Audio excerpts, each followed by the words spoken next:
Hello and welcome to another Akibaranger Hakoni Sentai SH Figuarts review. Today is Hakoni Sentai Akibaranger 2. This is the yellow one. You can maybe click here now to go to blue. Now. Or click here now. Oh, actually no, click here to go to red. Yeah, there we go.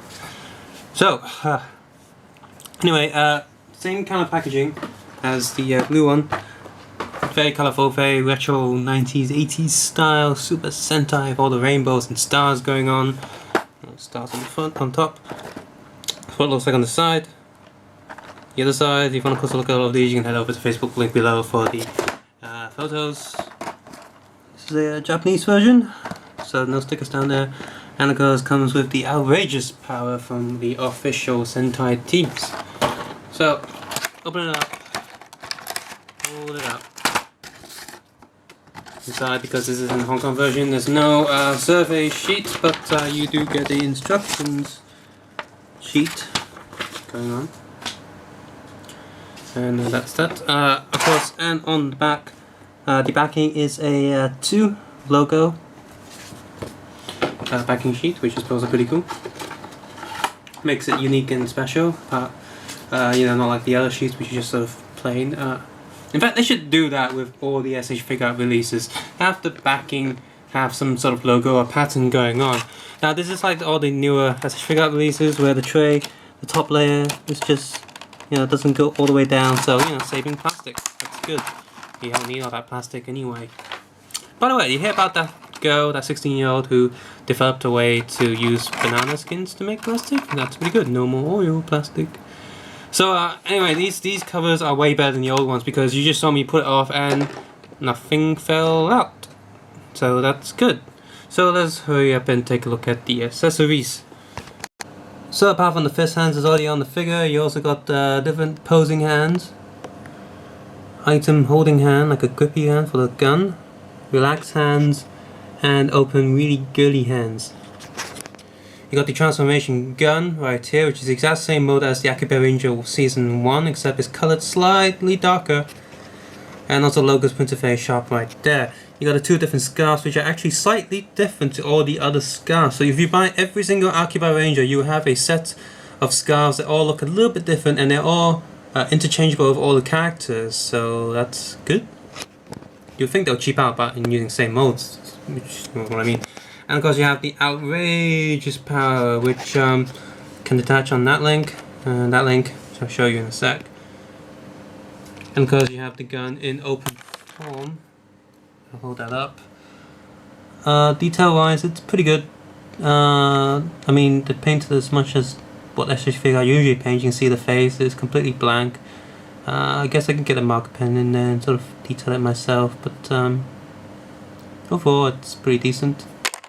It's good to have it, rather than not have it, like the Akiba Red from Season 1. It's annoying.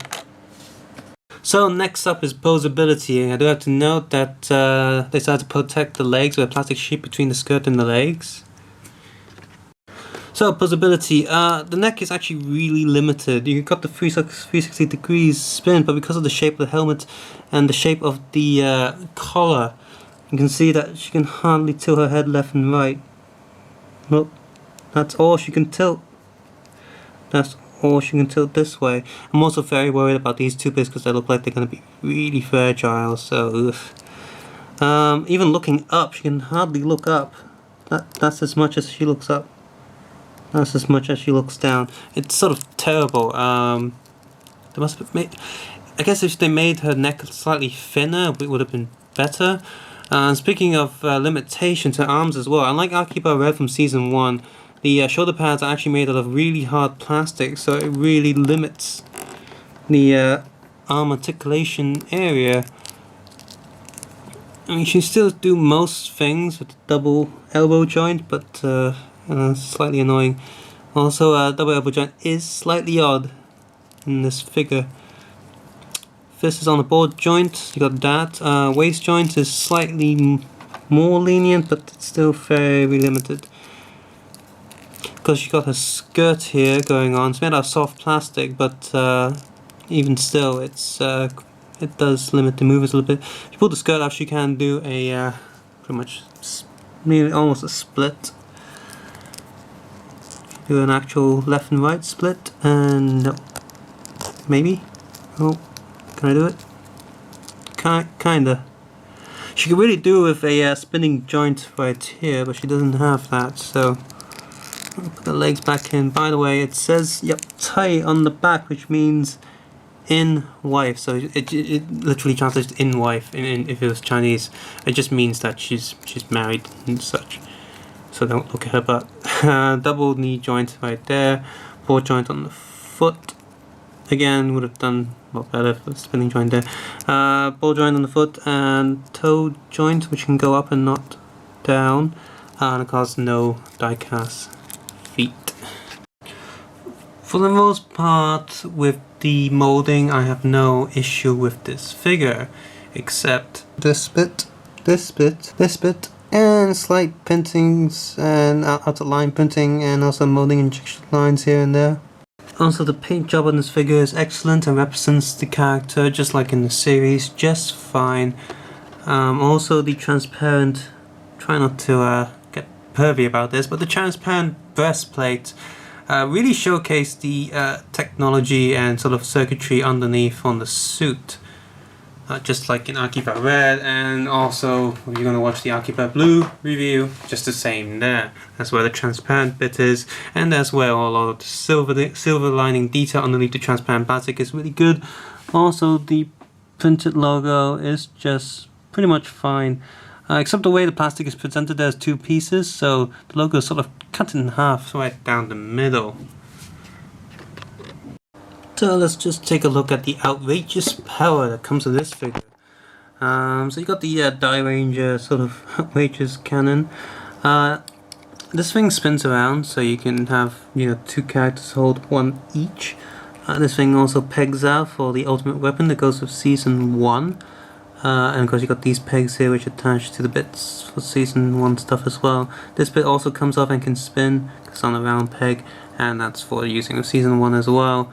The way they designed all the weapons in Season 2 is because when they did Season 1, they didn't think of the weapons in Season 2, so when they did Season 2, they made all these little bits on Season 2 where you can sort of mix and match with the stuff in Season 1.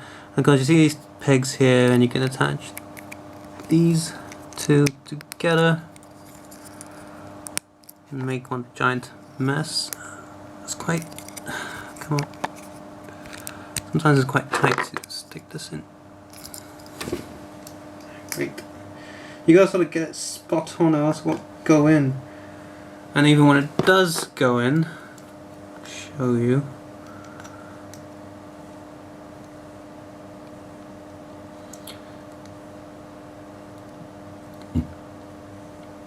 Right, so even when it does go in, you can see that it doesn't really align too well. This peg in the middle, of course, is for the other outrageous weapon to peg in. I mean, yeah, it's outrageous, that's the point, so it looks pretty good in sort of that sense. Overall, Akiba Yellow from Season 2 is a pretty decent release with all the important accessories included and nothing is missing. All the hands she needs to do all the different poses. She just, well, feels complete, nothing is really missing. And despite the lack of die cast and the size of the small feet, she can still pose pretty well. The joints pretty solid and nothing loose like the Akiba Red from Season 1.